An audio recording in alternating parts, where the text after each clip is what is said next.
That's stupid. Alright, there you go.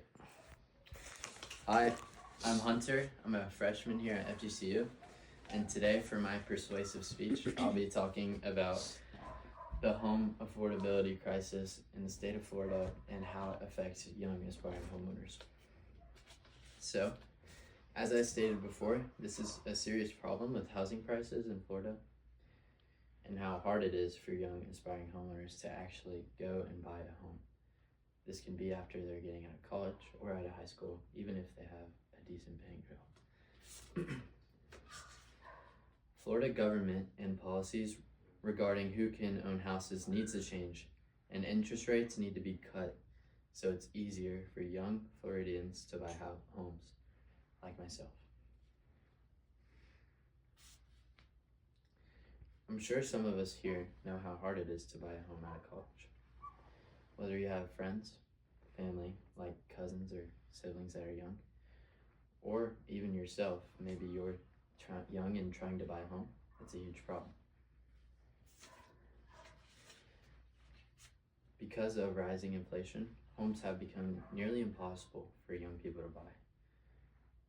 But I believe by forcing changes in government, lowering interest rates, and preventing people out of state from moving into the state of Florida, I believe housing can become affordable for young Floridians again.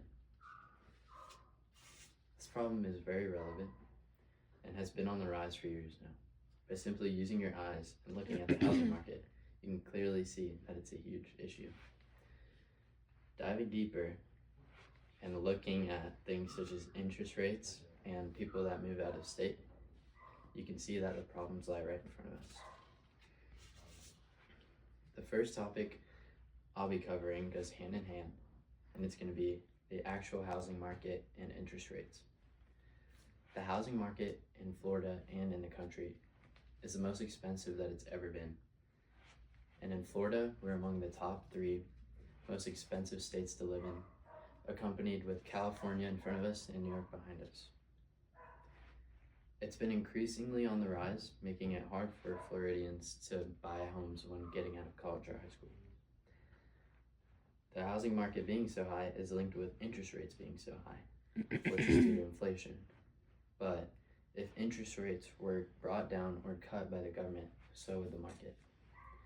An example I can use for this is if you were to go and talk to a construction company that builds homes, you could ask why it's so hard and why the housing market is so high, and the answer they give you is high interest rates. Interest rates affect taking loans out of the bank. And if it's hard to get a loan out of the bank, it's hard to build a home.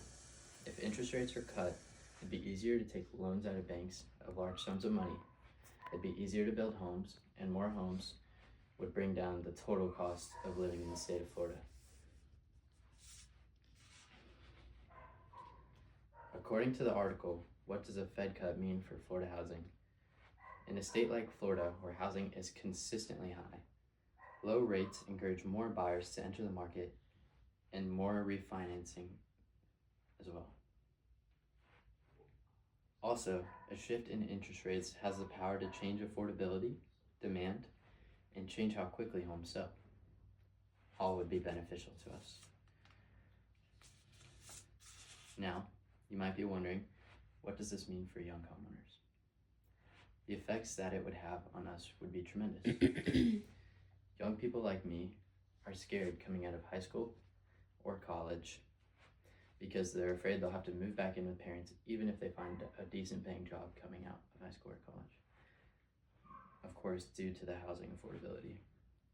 I even know some people in person with the same issue, and I'm sure you know many people as well. It can prevent you from getting your life started early and can even prevent you from doing things like starting a family.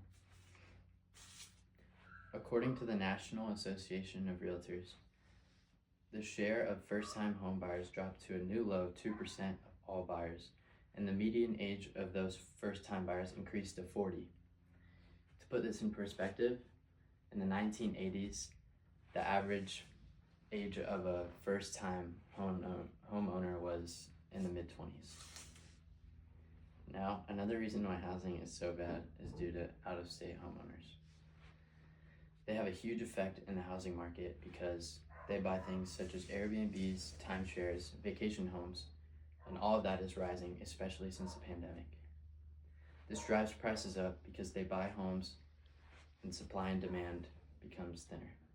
This makes it much harder for us to be able to go and buy homes. If we were to drive these people out by raising prices for out-of-state homeowners, it would make it a lot more affordable for us. Rising home values have skyrocketed over the last decade, partly due to pandemic-driven home buying boom, with out-of-town buyers moving in and pushing up prices. Some things we can do as a community to solve these problems are vote for policy changes in government. This year, a new Florida governor will be elected, and I encourage everyone, whether Republican or a Democrat, to vote for a candidate that will represent home ownership in a good way to make it more affordable in the state of Florida. As well, someone that will cut interest rates, and we can even push for a policy as a community to cut interest rates and to push out non-Floridians from owning houses. I hope that I was able to turn heads to an already large and concerning matter, as well as even convince some people to make their voice heard, go vote, or push for a policy change in government. Thank you so much for your time.